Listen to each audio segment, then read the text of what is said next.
Dear students, welcome back. In the previous session, we have seen the skin and superficial fascia of the anterior abdominal wall. Now, in this session, we are going to see the contents which are present in the superficial fascia. So, the contents of the superficial fascia are: it contains a variable quantity of fat, and then the cutaneous nerves, cutaneous vessels, and superficial lymphatics. This fat normally tends to accumulate in the lower part of the abdomen after puberty.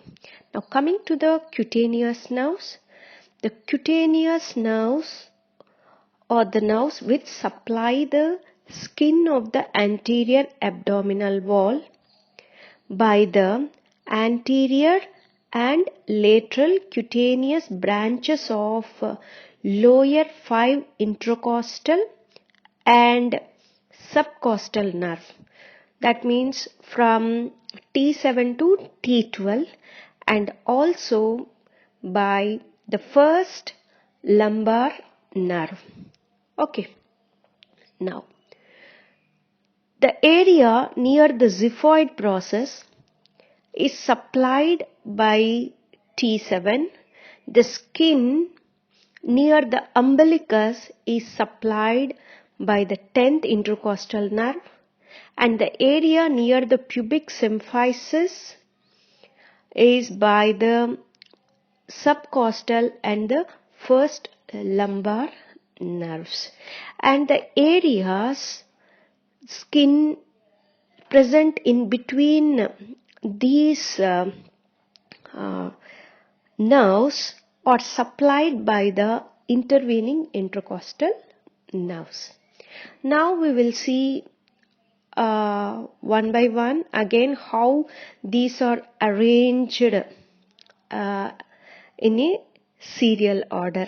Okay, so this T7 is supplied to the xiphoid process, and T10 is supplied to the umbilicus area.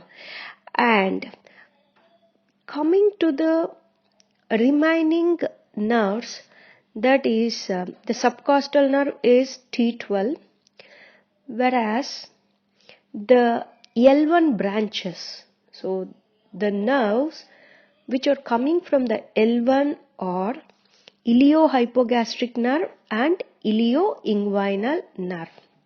So, and also two lateral cutaneous branches which are supplying to the anterior abdominal wall are the lateral cutaneous branches. So, what are the anterior cutaneous branches? From T7 to T12 are the anterior cutaneous branches. The lateral cutaneous branches are T10 and T11, and the lumbar branches, that is L1 branches, which supplies the below umbilicus area. Okay, now we will see where all these nerves are getting ended up in case of L1. So the iliohypogastric nerve comes to superficial, which supplies to the skin above the superficial inguinal ring, that is 2.5 centimeters above. The iliohypogastric nerve is coming superficial from 2.5 centimeters above the superficial inguinal ring. Okay. And then the ilioinguinal nerve, that is, it is also a branch of L1. This ilioinguinal nerve, especially the terminal part of the ilioinguinal nerve, emerges through the superficial inguinal ring, which supplies the external genitalia. This ilioinguinal nerve supplies the external genitalia and also the upper part of the medial side of the thigh. Okay. Whereas this iliohypogastric nerve supplies to the anterior-superior part of the gluteal region. This iliohypogastric nerve supplies the skin of the anterior-superior part of the gluteal region.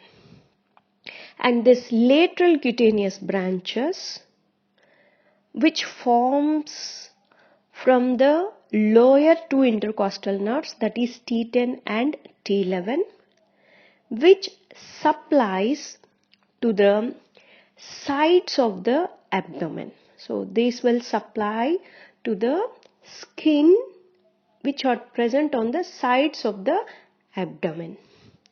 And these lateral cutaneous branches will also having the larger anterior branches. These larger anterior branches also supplies the external oblique muscle. So which anterior branches? The larger anterior branches of the lateral cutaneous nerve supplies the external oblique muscle. Okay. So this is different from anterior cutaneous branches of remaining intercostal nerves. Okay. So if you observe, if you remind or revise this spinal nerve course, then you can understand this lateral part of the cutaneous nerves again divided into anterior and posterior divisions. In that, the anterior division of this lateral cutaneous branch will supply the external oblique muscle. Okay, this is all about the cutaneous supply of the anterior abdominal wall. Next, we will see the vascular supply of the anterior abdominal wall.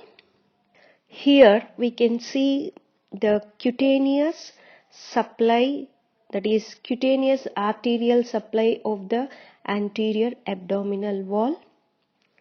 Here the anterior cutaneous arteries or the branches of superior and inferior epigastric arteries which accompany the anterior cutaneous nerves.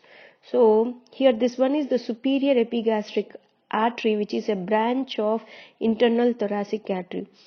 We know that the internal thoracic artery at the level of 6th intercostal space, it divides into musculophrenic artery and the superior epigastric artery. This superior epigastric artery and the inferior epigastric artery accompany with the anterior cutaneous nerve. The superior epigastric artery will supply to the skin above the umbilicus, whereas the inferior epigastric artery will give branches to supply the area below the umbilicus. Okay. Now, and the lateral cutaneous arteries are the branches of lower intercostal arteries and accompany the lateral cutaneous arteries.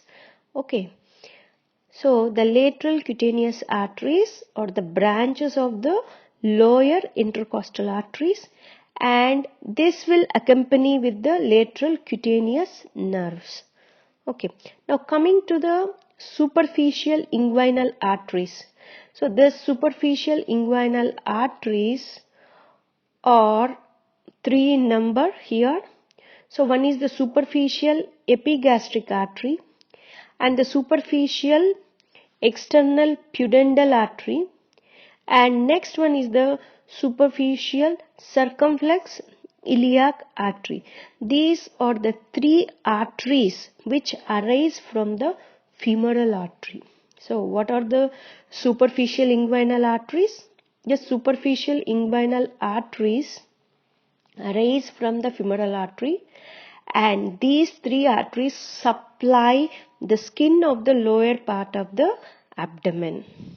Okay, so what are the three arteries? Superficial epigastric artery, superficial external pudendal artery, and superficial circumflex iliac artery. Okay, this superficial epigastric artery supplies the skin up to the umbilicus. So this superficial epigastric artery supplies skin up to the umbilicus, whereas the superficial external pudendal artery is going to supply the skin of the external genitalia and the adjoining part of the lower abdominal wall. Okay, so this one supplies to the skin of the external genitalia as well as the adjoining part of the lower abdominal wall. Okay, and then the superficial circumflex artery is going to supply the skin of the abdomen and the thigh. So this one going to supply the abdomen as well as the thigh. Okay, so these are all the arteries which are going to supply the skin of the anterior abdominal wall. Coming to the cutaneous veins, the veins accompany the arteries. The superficial inguinal veins drain into the great saphenous vein. So the veins which corresponds to or which accompanies the artery, like superior epigastric artery, superior epigastric vein, like that. So the superficial inguinal veins finally drain into the great saphenous vein. Okay, next coming to the lymphatics. This superficial lymphatics. So these lymphatics also follow the watershed line. Above the level of the umbilicus, the lymphatics runs upwards and they will drain into the axillary lymph nodes. And below the level of the umbilicus, they run downwards to drain into the superficial inguinal lymph nodes. So this is all about the cutaneous supply as well as the cutaneous vascular supply and the superficial lymphatics which related to the anterior abdominal wall. These are all the structures mainly present in the superficial fascia. In the next session, we are going to see the muscles of the anterolateral abdominal wall. Thank you.